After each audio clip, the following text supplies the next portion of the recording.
So the Yu Yu Hakusho live action is a thing that happened, and I watched it. I can say that it's actually kinda good, actually. Now would I watch Yu Yu Hakusho live action over the anime or reading the manga? No. But I can definitely say it's a good live action. It's not no Death Note Netflix live action. And I'm definitely glad it's not no Dragon Ball Evolution, bro. Kinda the bar, isn't it? Don't be Dragon Ball Evolution, just be like half as good as One Piece live action. Because it's live action, it obviously has a lot of changes to the source material, and it like fuses arcs and cuts some things out and condenses other things. I mean, it's still good, but you know. So please like and subscribe, let's get started with this video. The first change is Yusuke's age. He's not 14 anymore. In the live action, he's 17. He also smokes in the live action, which is something that he did in the manga, but they cut that out in the anime. Also, in the school that Yusuke is in, every single person wears green. In the live action series, every single person wears green, but in the anime and the manga, he was the only one to wear green at school. In the anime and manga, the girls wear blue sailor uniforms, and the boys wear like these black uniforms. The live action series also skips these like episodic stories that the manga tells. The anime also skip them. The stories are pretty much just about Yusuke being a ghost going around helping people. He helps this one kid win a fight, and Kuwabara's sister even shows up in these early chapters, which she does not show up in the live action series, and in the anime she shows up a little later. Events with Kuwabara not having to fight for an entire week so his friend can keep his part-time job doesn't happen in the live action either. It happens both in the anime and the manga though. Also when Botan shows up, I don't think she actually ever flies on her broomstick thing. And Koenma is never in his baby form, he's just like a serious adult now. Well, serious for the most part. The dude does have his goofy moments, just not as much as the anime. So I'm convinced that whoever wrote Yusuke getting hit by a truck does not like him, because in the anime and the manga, he does not get hit by a truck! And they showed the entire thing, it was so brutal, bro. The other change is that the person that burnt down the place where Yusuke's body was at wasn't some kid that knew Yusuke, it was just like a random neighbor in the manga and the anime.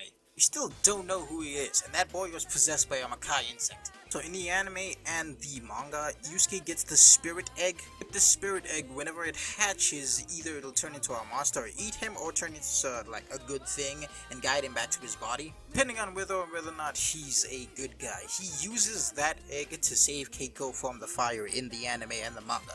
But the egg doesn't exist in the live action, which just means that Pooh doesn't exist in the live action. Which also means that Pooh doesn't help Yusuke in the cave when he's taking in the spirit orb, because he doesn't fucking exist in the live action. But we'll circle back to that. In the live action series, the fire was created by a kid that knew Yusuke that got possessed by a Makai insect. Yusuke doesn't sacrifice his spirit egg to save Keiko. His soul holds up like a flaming beam, then he agrees to become a spirit detective, then he comes back to life, and then he fights the kid that was possessed by the Makai insect. By the way, when it comes to this kid that was possessed, bro, I don't know who told him to do it or who's the actor that actually did his motions. These movements just felt creepy as fuck, bro, and most of it was done like practically. You see, if I see someone moving like that on the streets, I am not approaching, bro. If they approach me, I am gone, bro. You will not catch me in that area anymore, bro. Back on track. In the anime and manga, when Yusuke uses the spirit gun for the first time, he can pretty much just use it properly, but he can only use it once a day. Does get better with it later though. Live action, when they're trying to teach him the spirit gun, he can't use it right away. He has to like go to Genkai's place to train so he can use it properly. Training at Genkai's place does happen in the anime and the manga, it just doesn't happen the same way. One, in the live action, they skipped an entire arc. In the anime and manga, Genkai held an entire tournament filled with people in multiple different stages and whatnot to find the perfect person to inherit her powers. In anime and manga, Yusuke goes to that tournament on his own, while Kuwabara kinda just happens to be there.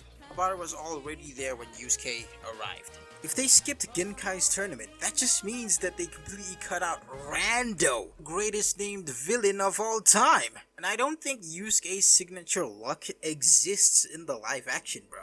One of the reasons why he went to Genkai's tournament in the anime and the manga is because he was trying to find Rando.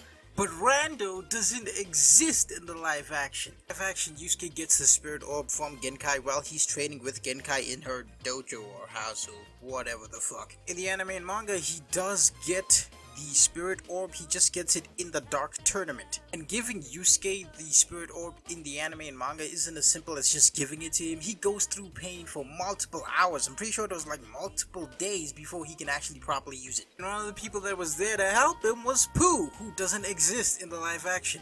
And also, Genkai does die in the live action just like in the manga and the anime, but in the live action she dies before the Dark Tournament, and in the anime and manga she dies during the Dark Tournament. Another arc they completely skipped in the live action was the 4-Beast arc. In the 4-Beast arc, there was a group of demons that were trying to break the barrier between the human world and the demon world by infesting people with demon parasites that turned them into zombie-like creatures. Yusuke and gang was supposed to go to where the 4-Beasts were and stop them from doing all this bullshit by eliminating the enabling whistle. Yeah, that shit doesn't exist in the live action, so we don't really have to worry about it. So yeah, both Rando and Suzaku and the other 4-Beasts, they just like don't exist in the live action.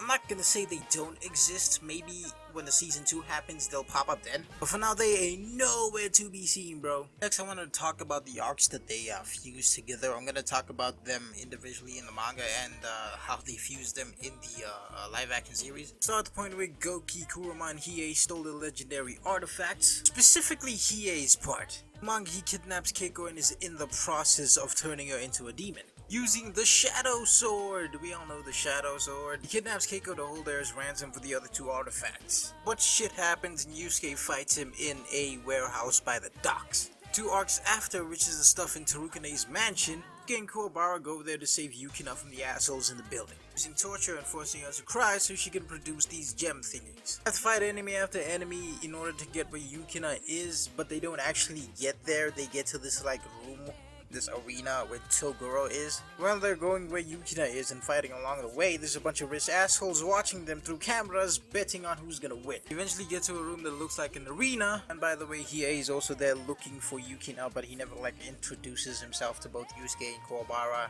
and Botan until the end of the arc. Bottom line is, they get to the room, they fight both elder and younger Toguro, blah blah blah blah blah, Dark Tournament. Tarukane dies before the Dark Tournament. Goro pulls up on a fucking middle schooler and forces him to join the tournament by intimidating him.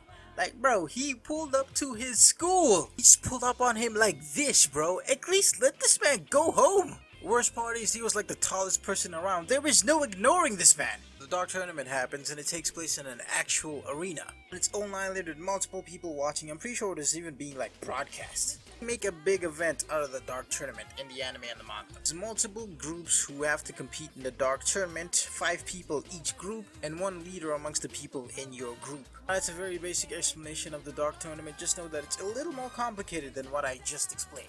Oh, and a bunch of rich assholes are at the Dark Tournament too, betting on fights. Okay, now let's go into how the live action series adapts to all of that. The live action series, the stuff with the 3 demons stealing the legendary artifacts, still exists. Until the episode where we focus on Hiei, everything seems to be similar aside from a few changes here and there, but they're not anything too drastic. When we finally get a focus on Hiei, we figure out that he's looking for Yukina. He finds out that Yukina is being held at Tarukane's mansion, so he goes there to try and get her. Okay, he's at Tarukane's mansion, he's causing havoc, right? Then, Yusuke pulls up, not looking for Yukina, just looking for him specifically. Ueno and Botan told him to come to Tarukane's mansion because they thought Hiei was going to be there, and they were right.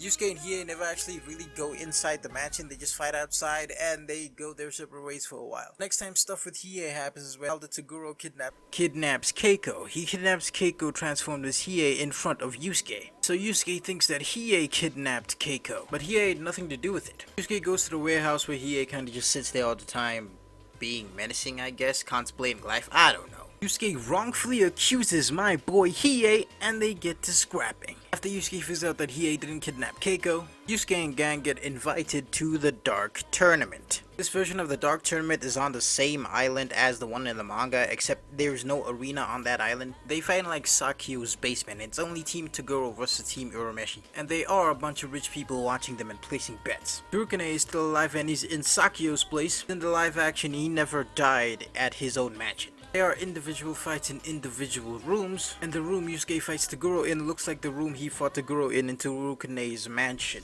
They also came here to save both Yukina and Keiko. Well, in the Dark Tournament, the anime and the manga, they go there because Toguro forces them, and if you win the tournament, there's a grand prize, which is pretty much just anything you want, they'll give it to you. In the anime and the manga, Yukina and Keiko go there on their own, nobody forces them. In the live action, the other teams that were there in the manga don't exist. So a lot of characters from the Dark Tournament also don't exist, or maybe they'll show up later if it gets to season 2, I don't know. Bottom line is those characters don't exist in the live action for now. Yeah, the Dark Tournament is this weird mix between Tarukane's mansion and the Dark Tournament from the manga. I've been calling it Tarukane's Mansion this entire time, but I'm pretty sure that's not the name of the arc. Do you see what I mean when I said they, like, fuse things, mix things up? Also, in the live-action series, they're only at the Dark Tournament for one night, but in the anime and the manga, they were there for, like, a few days or a week or so. And that's where the live-action series ends, the Dark Tournament. Live-action series is not bad, especially the fights. The fights are really good. Yeah, and I'm pretty sure in the manga, they had a different reason as to how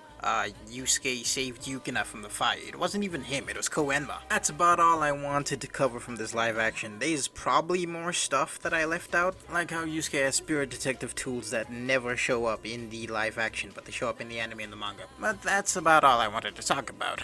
Hope you guys have a good day. I'll see you guys later and bye.